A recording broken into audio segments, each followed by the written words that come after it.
Welcome back, everyone, to another episode of Miles' Trial. As you know, we have just wrapped up on the closing statements from both legal teams, and we have already started the deliberation process for the jurors as of yesterday. And today, there are not really much of an update because the jury is still in the deliberation process.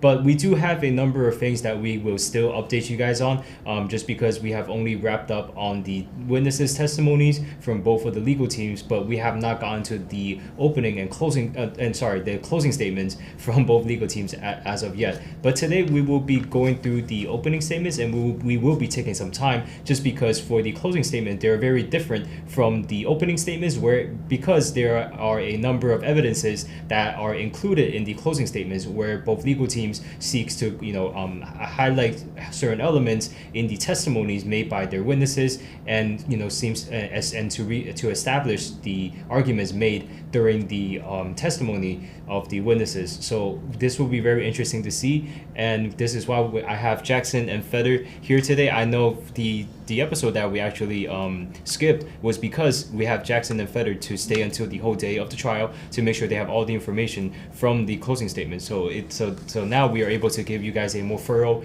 overview of the closing statements. So let's welcome Jackson and Feather onto the show. It's good to have you guys on. Howdy, everybody. We're back. So, as we mentioned briefly yesterday, that the closing statements started in Wednesday, and you starting by the government. There's 3 hours closing statement, then followed by the defense closing statement.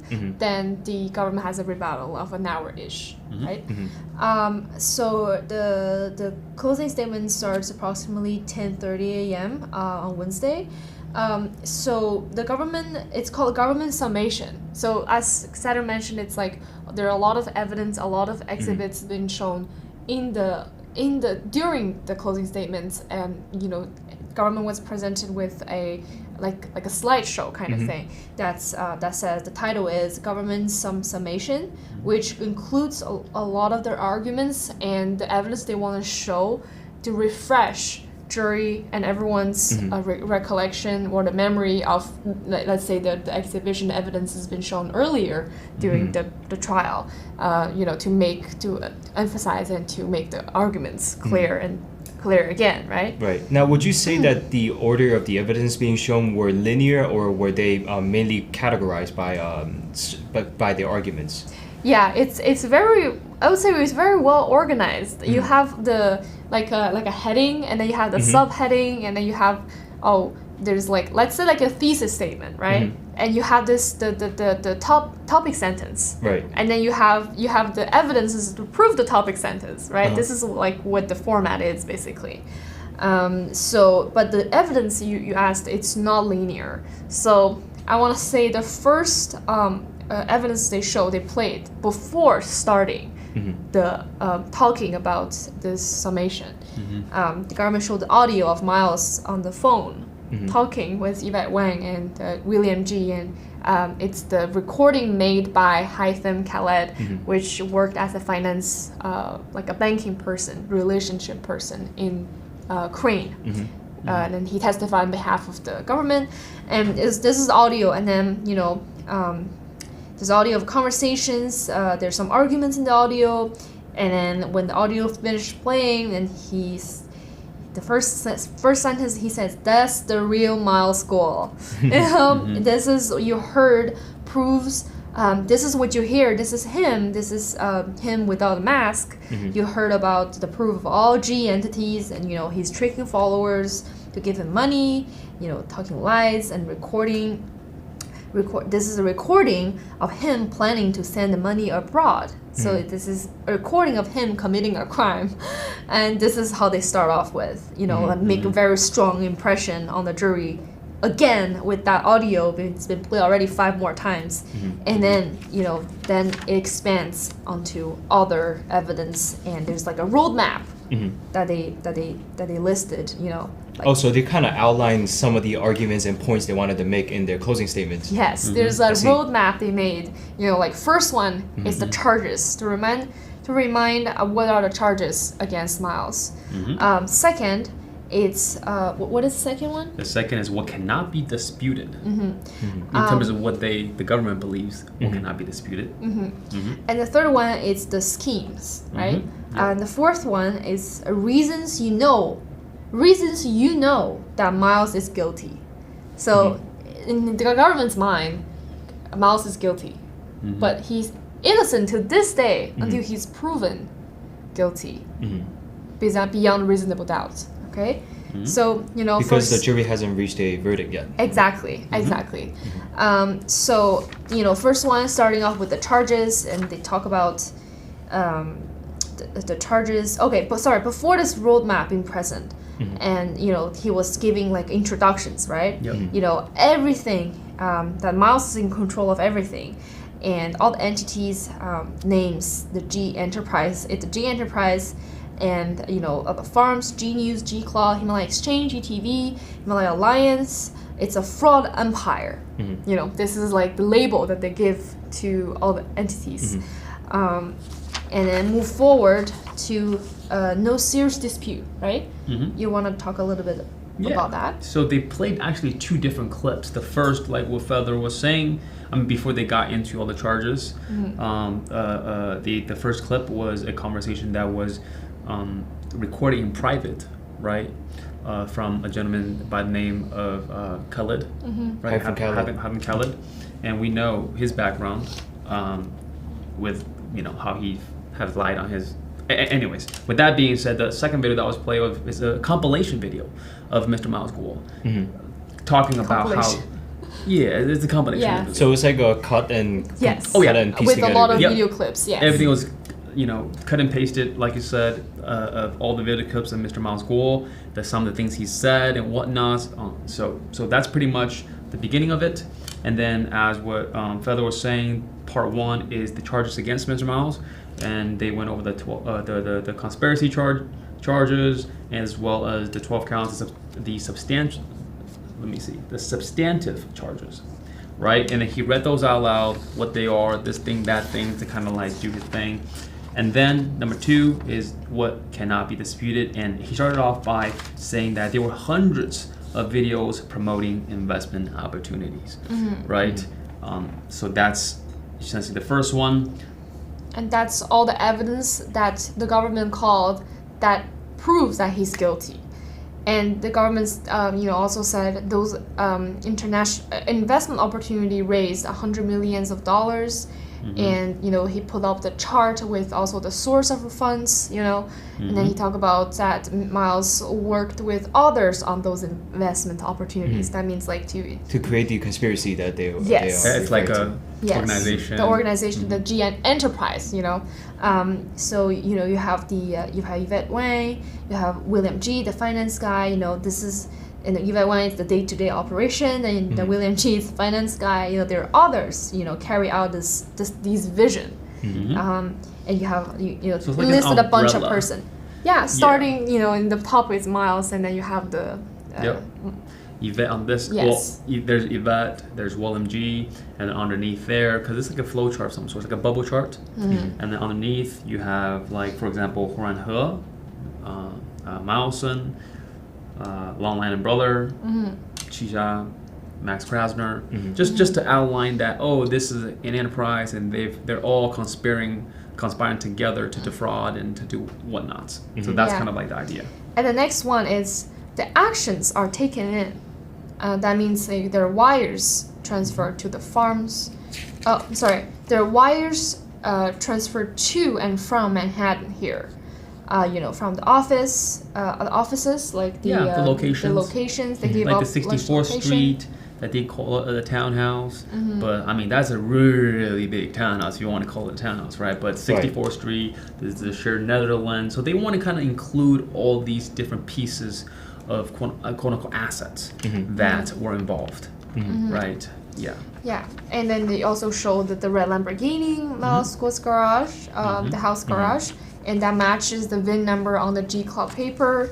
It's to emphasize. Isn't it funny how he contradicts himself a little bit, right? Because he said in court that, hey, here's a Lamborghini with a VIN number that matches a document from G Clubs.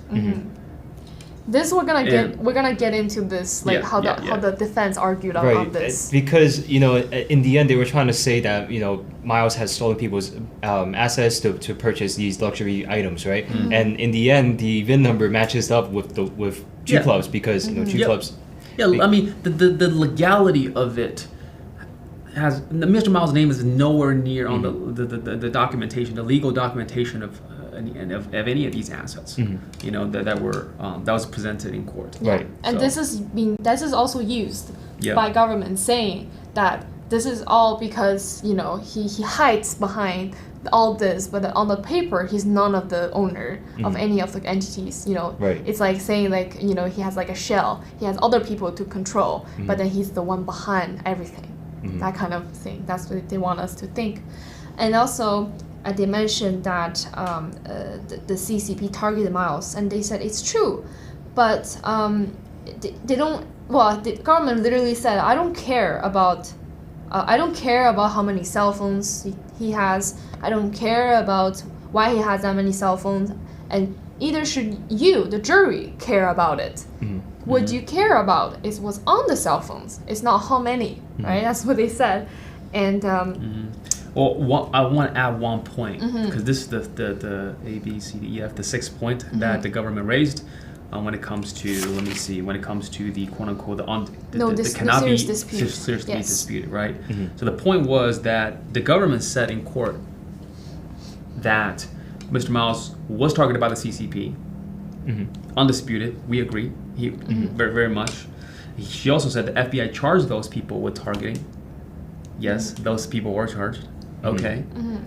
For like example, individuals like George Higginbotham and those. Yeah. They really want to separate the movement and what happened to him, his experience with the CCP and being targeted by CCP. Want to separate all this from this case. From this case.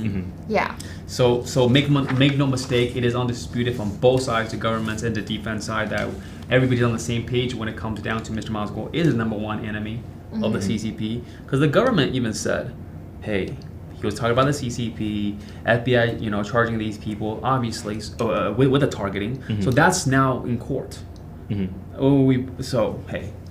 Very interesting. Right, because in the end, there happened another case, right? Because we just have someone who played a role in that case, George Higginbotham, testify, and the fact that all of the individuals who had conspired to repatriate Miles were pled guilty, it is a fact. Because of the information that they were already testified to in a different case. So it is undeniable that Miles is the number one enemy of the Chinese Communist Party, and there has been a massive effort from the CCP to repatriate him. So I think that's why they're trying to keep the two cases separate, because this in fact is true. Yeah. So thank you. Anyways. So the next section would be the next section of the summation, government summation. It would be Miles's schemes. So this basically lists out all the so-called scheme listed by the governments. For example, Rule of Law Foundation, GTV, the farms, G clubs, Himalaya Exchange, and the A10 project. So and then for each so-called scheme, they talked about the reasons that Miles is guilty, and then because he told this lie on this. So like a summary of for rule of law, what he lied about, and then for GTV, what he lied about, okay, for farm loan program, what he lied about, with G Club, what he lied about, Himalaya Exchange, A10 project, and all that. So it's basically a summary breakdown of the quote-unquote schemes, and then that was just the layout, and then what they did was they went through it one by one as to what they believed and why these are called quote-unquote schemes. So when it comes to the Rule of Law Foundation, we actually have a list, if I may, maybe read a couple things of some of the things, right, that Rule of Law has done in the past. And we have live streamed on these things as well. So for example, during the pandemic assistance. Okay, during the COVID-19 pandemic, the Rule of Law Foundation purchased and distributed a large number of masks, disinfectants, and other supplies to help hospitals and police stations on the East Coast of the United States cope with the pandemic. I mean, we have lists of evidence, right, of things that was done. And okay, maybe we can read a couple more. Like, for example, number 2, assisting persecuted Chinese compatriots. Like, for example, the Rule of Law Foundation actively assisted Chinese compatriots that were persecuted by the Chinese Communist Party, the CCP, providing legal assistance and living support to help them escape persecution and obtain safety and freedom. Number 3, which Feather actually has first-hand experience, which is humanitarian aid for Ukraine when that whole debacle went down.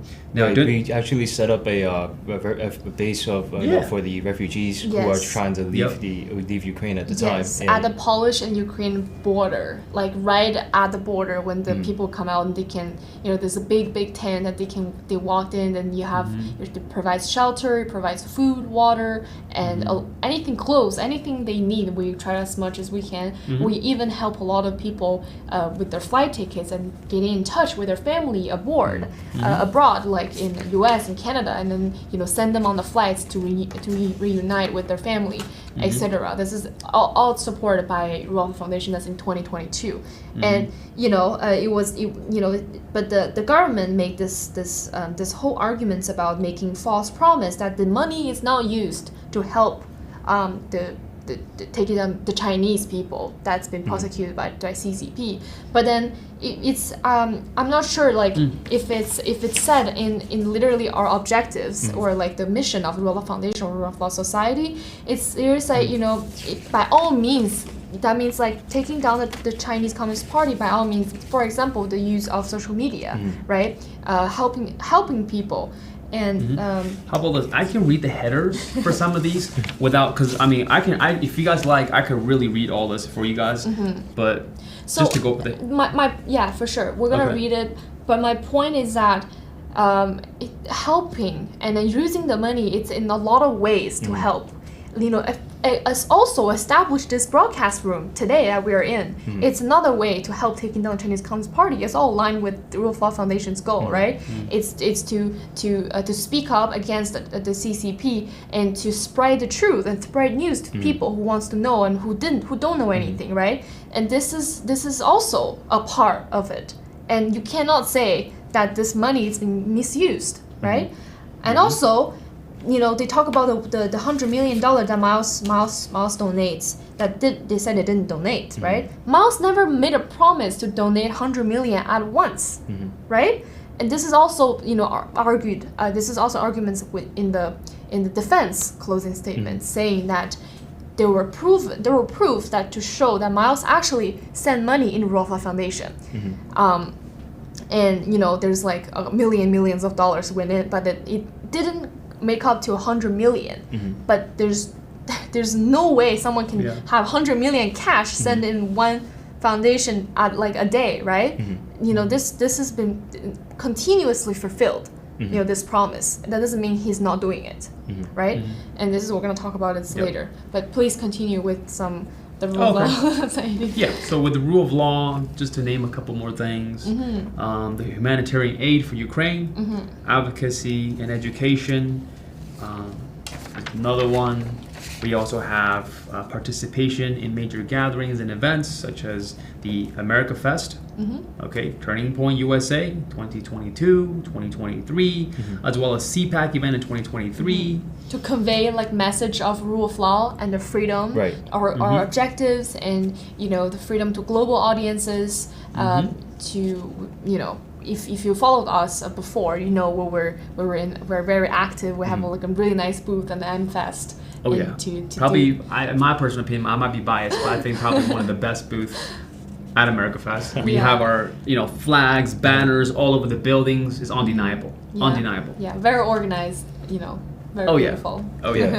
And a couple more things to point out about the Rule of Law Foundation. It's really against any totalitarian regimes, right? I think that's a highlight. Is that right now the Chinese Communist Party is the most evil of all these regimes, but it doesn't only pertain to the CCP itself. It could think about the Ukraine rescue operation. It's because it was still against it's still to help out the victims of a totalitarian regime's actions, right? And I think as you said it, you mentioned it beautifully. It's not black and white in what we could do to pursue this purpose. There's many ways we can do it, like Jackson had just mentioned, do advocacy, right? I think right now in this time it's so important for us to educate people on the evils of the Chinese Communist Party and the dangers of the Chinese Communist Party, especially when we, the NFSC, has so much exclusive intelligence to provide, right? So whenever we attend these events like America Fest, we actually have provided so many pieces of intelligences while we are at those events. So in essence, what it speaks to what we do, I think that is the most crucial part, is really just education and advocacy and the spread of the truth. Yes, because without knowing everything, without learning about it, there's no way you can start to take actions, right? This is like a threshold that you have to step in order to make actions, because you need to learn all about this. Because without realization, without knowing what's happening, you can't. What are you gonna do, right? You can't. There's no way you're gonna start doing You can't protect yourself against the evil if you're not aware of the evil itself. Yes. Correct. And I think in recent years this has actually been in the media, it's actually been more information going out there about the Chinese Communist Party. And so whenever we bring intelligence onto the table, I think it has been very positively received, because the intelligence we get are oftentimes very classified. Military intelligences in regards to the nuclear bases they were setting up, and also all the biochemical weapon labs also that is being set up. They found by the illegal Chinese Communist Party. biolabs in California, for example. And at the end of the day, like what Saturn was saying, is that number one, they're classified. Number two, if there's no truth to them, why would the CCP even care? Why are they so afraid to, one, attack and target and do all the things? So one is very classified information. Number two, it's just the truth is the truth at the end of the day. And I think everybody can go back on Getter, GTTR.com. You guys can find all of our live streams. Feather was there at the Ukraine rescue mission, and everything else that was happening. The AmFest, even CPAC, and you name it. All these events we've had live streamed. I believe we live streamed for hours, the whole event pretty much. So all proof and evidence. Yeah, and move on next. The so-called lie. By the government, it's the GTV private placement. We're gonna talk about this. Let me just see here. Basically the argument is that about private placement, how they lied to people, how GTV lied that what the purpose of GTV is and how it will be used, and the mission, the goal, and use of proceeds. Basically, it's the private placement memorandum. That's what the main argument it is. Like, say you didn't do what your memorandum said it was gonna do, and later on it's gonna be it's gonna be like a cross, it's gonna be argued back by Sid, by the defense it was team. cleared up. For sure it was clear. It was never a confusion, right? For everyone, every investors, thousands of people, 5,000 people invest in over 5,000 people invest in private placement GTV at the time, okay? And it was estimated that this worth $2 billion, right? By evaluation, by the expert business evaluator, and if there's let's say people that said they got scammed, right? But there's other people, there are thousands of people that still invest in it, that want the money to keep in GTV investment, although it's been closed. But they're not dumb, right? They're not stupid. They have their own judgments. Everyone has their own judgments. Maybe some judgments are different than others, but they all have their own. Our own critical thinking and yes. And you can't say that you can't say one person is for all, right? Like one person's opinion for all. So the lies, he lied about what's gonna use it for, the guarantee of no loss, that the money he spent on himself and family. This is the three main lies about all of the scheme, the so-called schemes that's argued by the government, okay? The next one's the farm loan program, lend money to get stock, and he gives testimony of other government's defendants. So they mainly used government's witnesses in the summation. This is something I brought up. A lot of the testimonies are from government's witness. But when in defense, well, for sure, they're testimony of our own defense witness. Right. But there are a lot of government's witness. Oh, that's actually very interesting because you wouldn't really expect, after seeing what the prosecution has put together, I wouldn't really expect the other witnesses to be included. But it seems that you could include both of the information from both the witnesses on both sides. Which is very interesting. They can use all the evidence from both sides when it's admitted, and also both witnesses' testimony if they're like it's useful for them, right? Right. Yeah. So next one move on is G clubs. Basically. Let me just catch my thought here. Yeah, before I'm gonna let you catch your thought real quick. Just one more thing I'd like to add is the fact that the prosecution actually has a lot more witnesses than the defense. So I think it kind of does make sense to mix in some of the information in there just because maybe it is something that could kind of lay the grounds right to for an argument. So I think that also is a reason because there has been quite a lot more witnesses on the prosecution side than the defense. Yeah, the government had a total of 35 witnesses. The defense had a total of only 9. And to go back a little bit with the private placement, they really wanted to talk about how the funds were moved around, this thing, that thing, and how this money went to Haven Capital and whatnot. I mean, we'll get to it when the time comes. It's like, for example, when it came to this argument, he was saying that, hey, look at the money going to this account, and then this account, Chase account this with this number, that account with this number. But at the end of the day, here's the, maybe I won't say it too early, but here, a really great example is this. I mean, Sid is the attorney that did the closing for us, Mr. MILESGUO.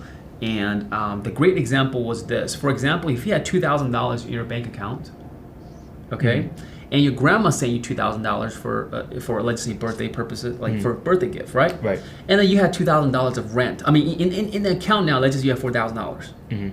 You have to pay $2,000 in rent. So when you use your account to pay that $2,000, how do you connect the dots between is $20 from that $2,000 from your grandma's $2,000 is at the end of the day.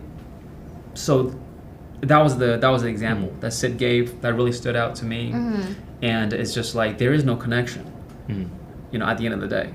Right, because it's all pooled into the same location, and then when it's spent again from the pool, it's difficult. It's very clean. Right. So the government, even through the trial, up until even the closing, has always generalized and say, essentially presented quote unquote their evidence again, even though it's cleared up in trial and everything's on transcript.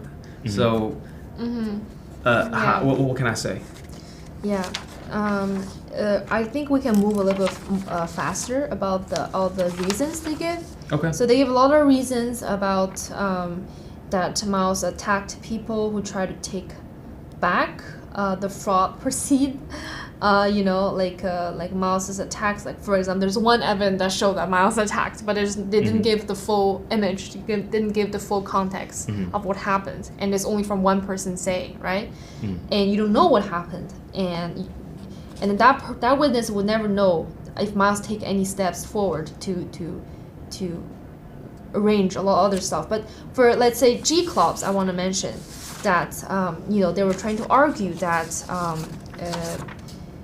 The benefits, that's not true, right? That they're a farce. It's a way to tell people to send him money and more money. And I don't know, like it's all the same. All the reasons they give and all the reasons they give that make jury believe he's guilty is that he tells lies about how he guaranteed, and he guaranteed no loss, he guaranteed only gain, and that he used all the money on himself and his family. So this is the three main arguments that the government trying to put up there, So are there any entities or I guess investment programs besides the farm loan and also G clubs that they brought up? Yes. And and also the private placement. And Himalaya Exchange. Yeah, I mean, with the foreign loan argument, they really wanted to say that, hey, take a look at the interest that you were promised, right? This thing and that thing you were promised. Like, for example, when it comes to the interest rate, the farm loan program, you're supposed to receive, for example, 3%. And they say, oh, nobody received any interest. What happened, right? And then again, when it came to our closing statement is made very clear. I mean, they even like when because the closing statement from the government was done by Ryan Finkel, okay, first and foremost, and on the screen when he was arguing about how nobody got any interest, he literally had a screenshot that says, the interest rate is due at maturity between 3 to 5 years. Like he had the screenshot, and the screenshot, if somebody just read it, will understand that it doesn't make sense as to what he was saying in court, because the maturity date hasn't even, passed yet. So legally, nobody was supposed to actually receive any interest anyways. So anyways, that was something that I caught. Yeah, and also they mentioned about the disclaimer that Miles often talk about in his broadcast and also on paper too. Disclaimer and on G clubs and everything. And the disclaimer they're saying, how on the white paper, or let's say this is this, to actually formally, legally, to tell what this is, this document, this investment is.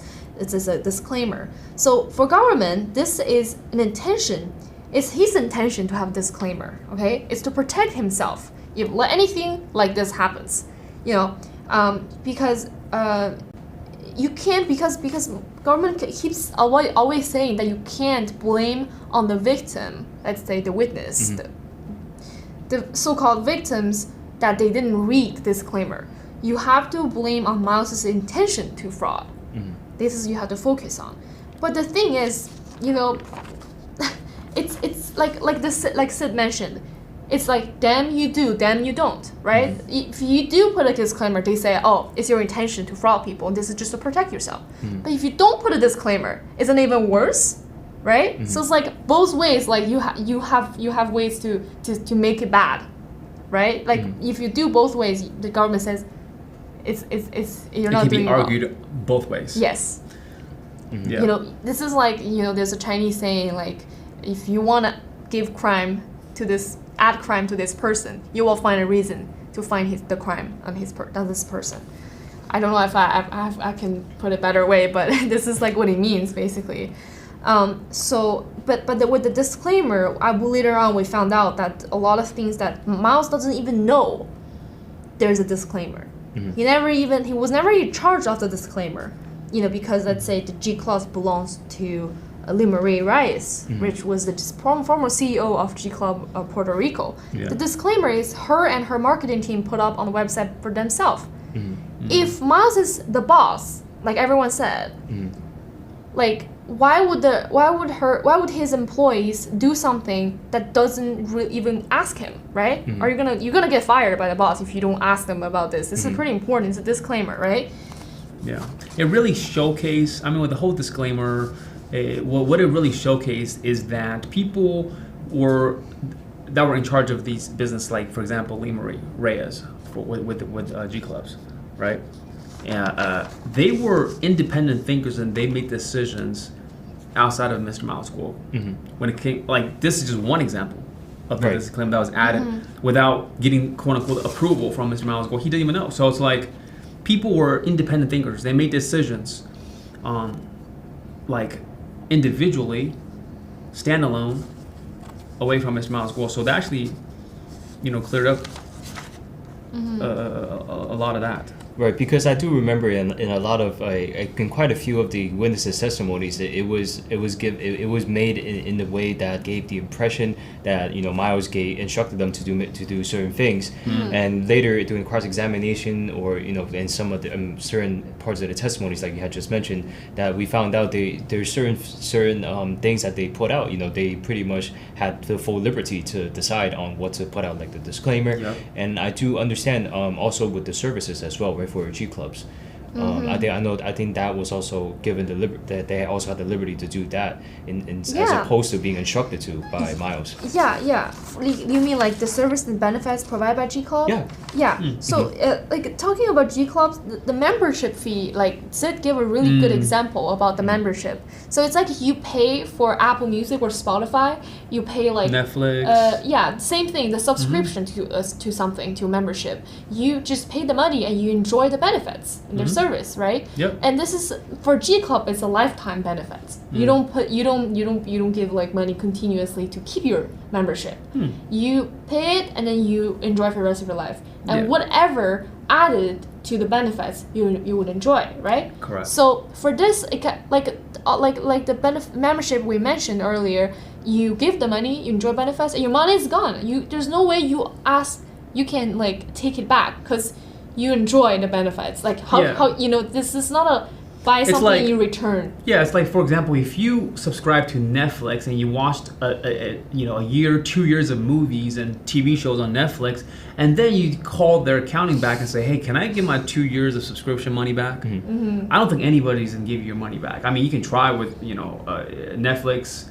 I mean, you name it, Spotify, Hulu's of the world. I mean, you can try calling them. But this is the same thing. The business, right? It's the same thing. And also they talk about how G Clubs are developing all the benefits all around the world, and you starting with G Fashion, but there was travel, there was hotel deals, there was all that, and a Formula One experience, all that. But keep in mind that when that all happened, it was in 2020, the peak of pandemic. Like just think about all the challenges that everyone is going through. All the challenges exist for that company as well in G Club. It's the same. And then all the struggles, and then even normal people, students have struggles, let alone a start-up company, right? Like this is all the facts you have to consider, right? There's challenges facing by the company and like any other companies, right? Yeah, like what Feather was saying, when it comes down to the benefits, like for example, the travel benefits, the hotel benefits, it was the pandemic, nobody could travel anyways. Right? Where could we go? Well, everybody was locked down. And another argument was brought up from the benefit of G Fashion. Well, the government brought witnesses on that spent thousands of dollars on G Fashion. And not only spend so much, how much did they receive in discounts? The discounts. Also thousands of dollars. Thousands of dollars. Yeah. And the thing is, they complain despite the quality that they were complaining about, they still decided to spend thousands of dollars on a piece of clothing that So it's like, go to any large name brand. Like if you go to Rolex, you buy something, you say, I don't know about this watch, it's not the best, but I got something on my wrist now. So it's like, so of course, so it actually solidified that, guess what, you actually received benefit, right? And you actually bought these things yourself, right? Nobody coerced you, right? Like Feather, I'm not coercing you to buy a piece of G Fashion. Right? Like nobody, like Mr. Miles goes like, hey, I'm gonna, you're forced to buy G. Nobody's forcing anybody to buy G Fashion. So that was very interesting. That was brought up with G Fashion and government's witness. Yeah. Like for example, the witness by government, Joe Le, right? He was a former filer. He bought like 30-ish pieces of G Fashion, and then he starting up with complaining the quality. Like Miles did, he complained about quality too, and as we all know, that in the Lian, the CEO of G Fashion testified that they changed the manufacturer, they changed everything to level up the quality. But then back to Joel, he spent money on G Fashion and complained about quality. He continued to purchase G Fashion, even though he complained about the quality, right? And he mentioned that this is the way he thinks he will contribute to the movement, that he thinks that this is a good cause. Yeah. And talking about movement, government trying to separate completely that this case, it's nothing to do with the whistleblower movement. It has nothing to do with him being a target. If anyone who's a target is his victims, that's what government's word. That his victim is a target, he's not a target of CCP. That's what's mattered, and that's what he said. And he's not sure if Miles is a political activist, so. And you know what's interesting? Because when they're going through this, they're saying, hey, these are the lies, right, that Mr. Miles told. But we actually caught a lie that the government said in court, which was he said that Mulan, or Mr. Miles gave the sunglasses one to of the Mulan. Government's witnesses. Yeah, one of the government witnesses. I forget the exact number, but one of the government witnesses, Mulan, or her internet name is Mulan, but her real name is Yali, Y-A-L-I, that Mr. Miles gave her, Yali, a pair of sunglasses for the work she has done. But we know the reality, it's testifying in court, and it's also in the transcript that it's her that asked for the glasses, right? She complimented Mr. Miles, go, oh my God, it looks so good, this thing, that thing. And then Mr. Miles, go out of his generosity, sent it to her.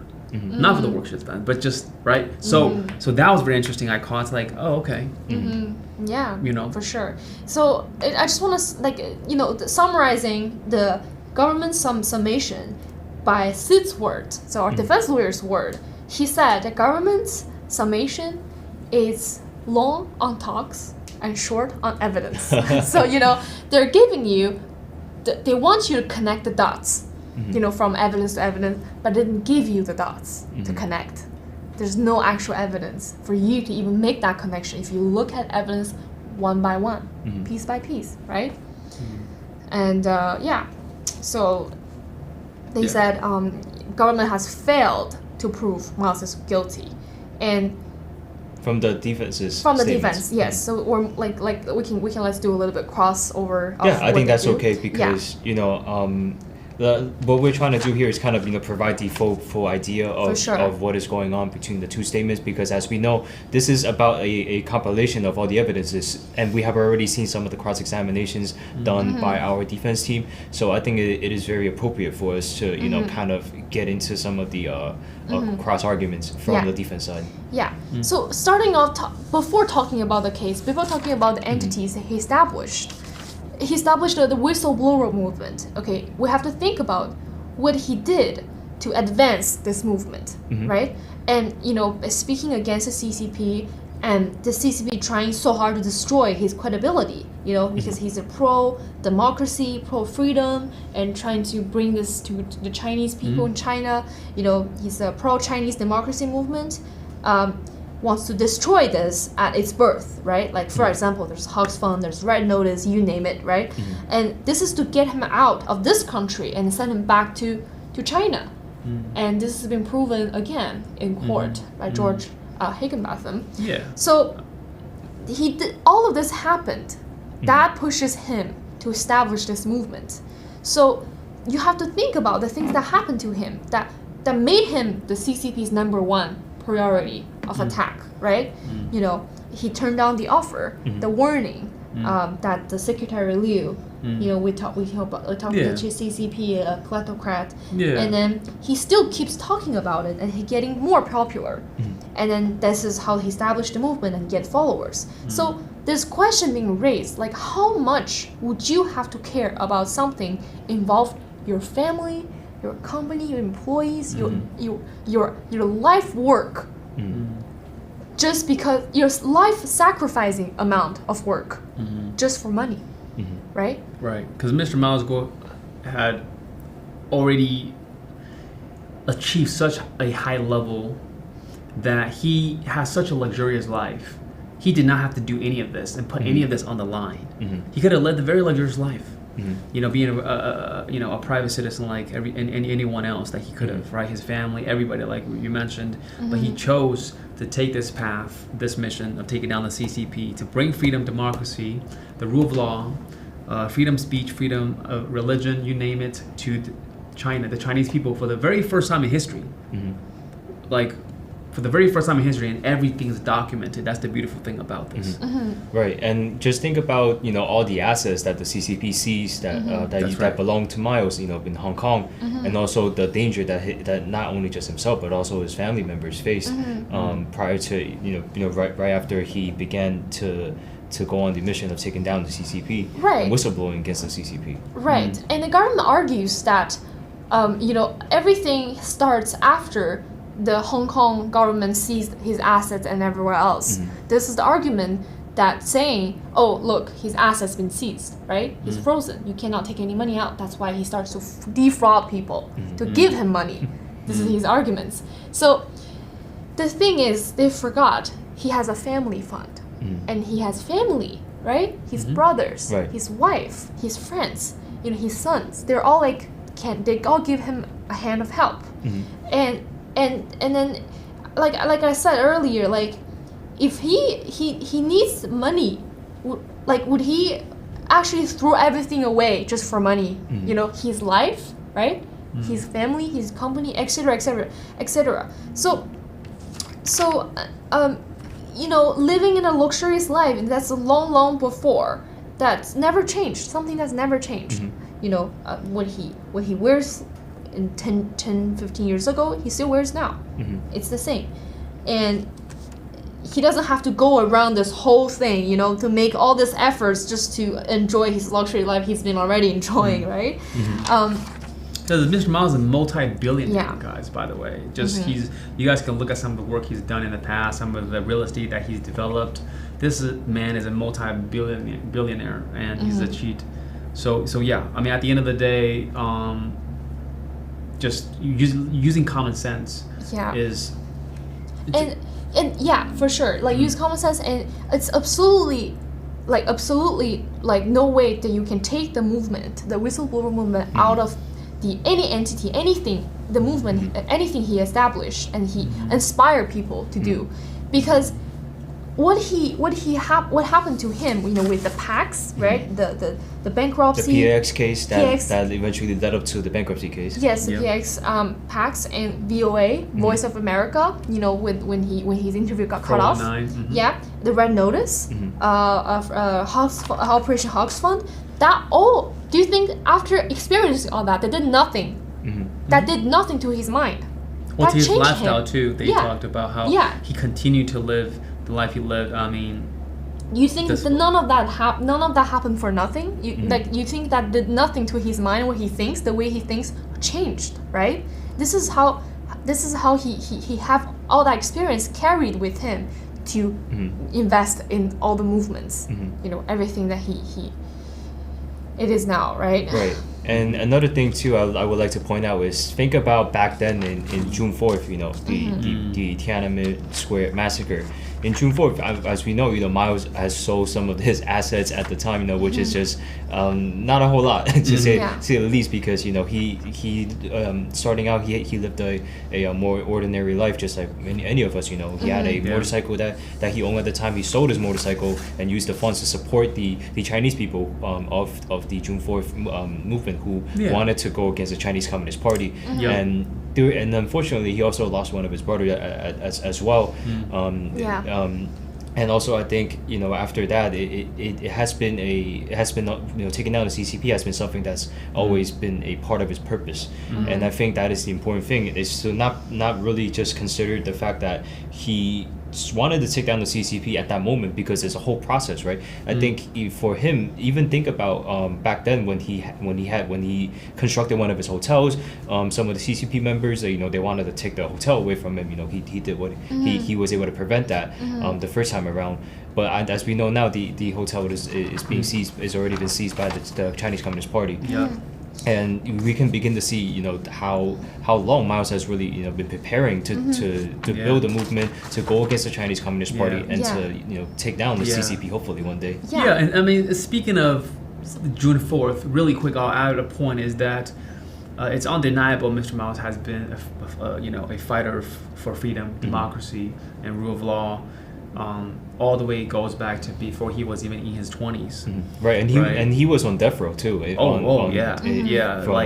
June 4th. People that were locked up with him were, dragged out, executed, you name it. So he's lived through a very rough ordeal. And also he invests so much of his time doing the GTV and Rule of Law Foundation. He established these things and relationship with Kyle Bath and Steve Bannon, all that to advance all the movements and stuff.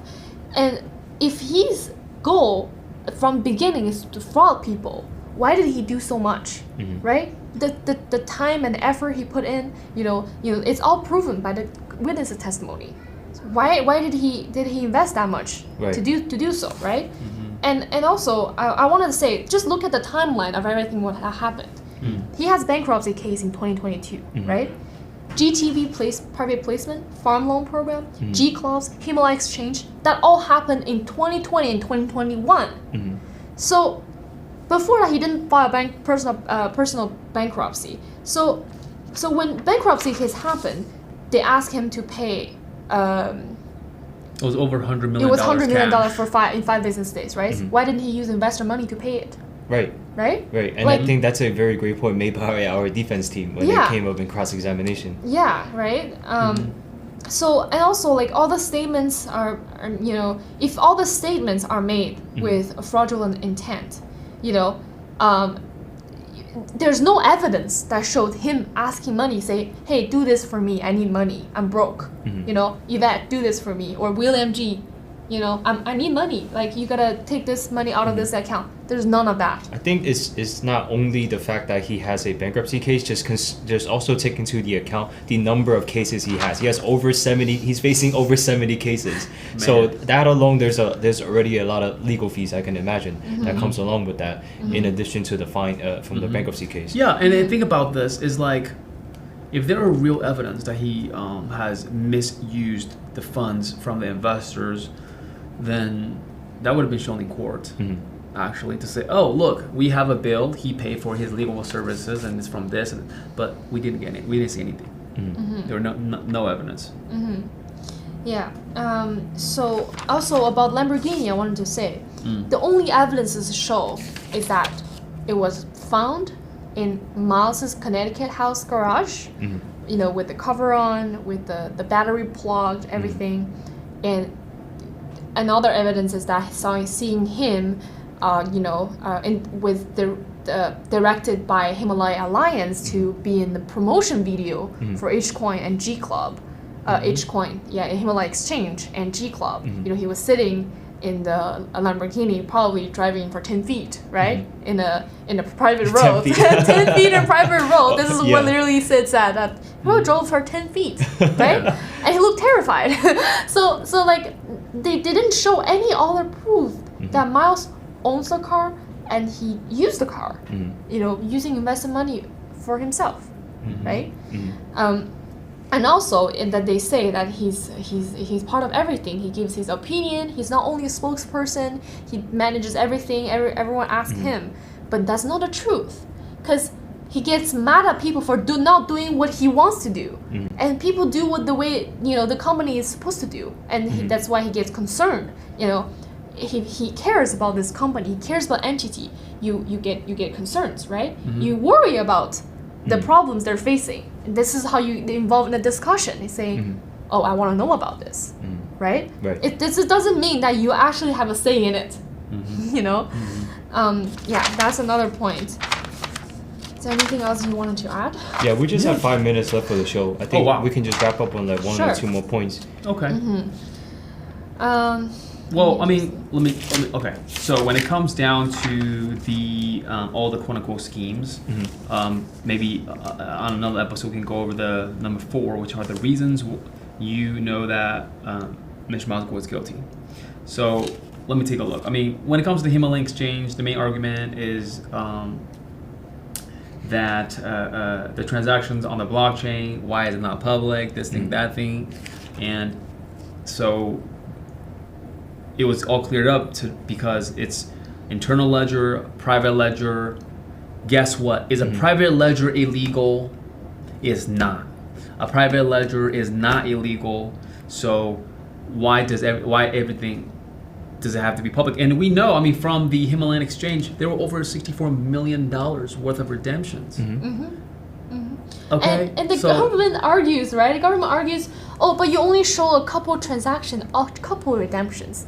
But what are the people that actually had redemptions? Like, all the fellow fighters that didn't show, right? Like, for example, when you invest in anything, in an asset that you believe, I mean, why would you invest in a depreciating asset? First of all, that would lose money, right? It doesn't make common sense. So, for example, if you were to buy a piece of asset, okay, everybody that's, with us, if you were to buy a piece of asset that you are perceived that you will make a return, right? Obviously, return on investment. And why would you sell it after you've only bought it for a month? When you want, when I mean, have you asked investors, like, when you invest in XYZ, is this for long term, or I mean, what is this, right? So like for as an asset, a true asset, you want to buy and actually hold, right? So what I'm saying is like, investment it's comes not for along impatient with people. That's right. It's not It's for like, impatient people, right? investment comes along with commitment, right? I think that's the main thing we're trying to get at. Yeah. So if you bought a piece of real estate, it's worth $1 million, and then and it went up, let's just say $50,000. Why would you sell it and make $50,000 profit when you can say, when you believe that your return on investment maybe it's like $1.5 million, but it might take 3 to 5 years to get there. So it doesn't make sense. But anyways, regardless, it's a hard fact evidence that over $64 million has been redeemed, and that's a lot of money. Yeah, and like last thing I want to mention is the quality of the evidence from the government. This is also a very great point brought up by the defense team, that the judge giving instructions, there are a lot of witnesses by government. They're like 35. Okay, thank you.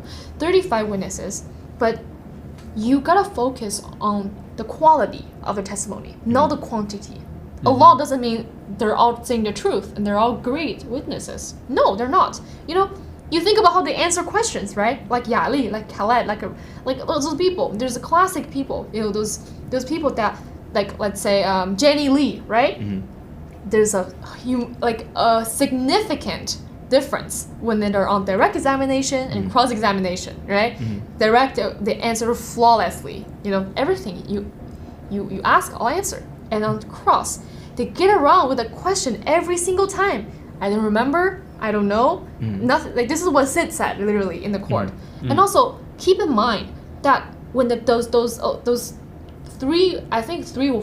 witnesses, Yali, Khaled, and Limery Rice have a non-prosecution agreement. The deal is, if you want to keep the deal, is that when government think you're not telling the truth. So if government thinks you are telling the truth that benefits the government, they would not say, hey, you're lying. Right?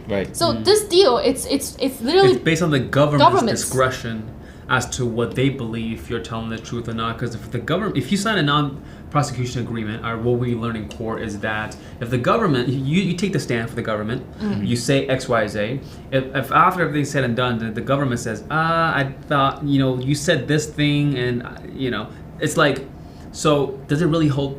It doesn't really hold too much for the actual witness. Yeah. So government has obvious plans with those witnesses when they have an NPA. There's still certain things they want them to say, and they determine whether they're telling the truth or not, right? So you think about this, and you would really think about their credibilities, right? Very contradicting. Yes. Yeah. Yeah.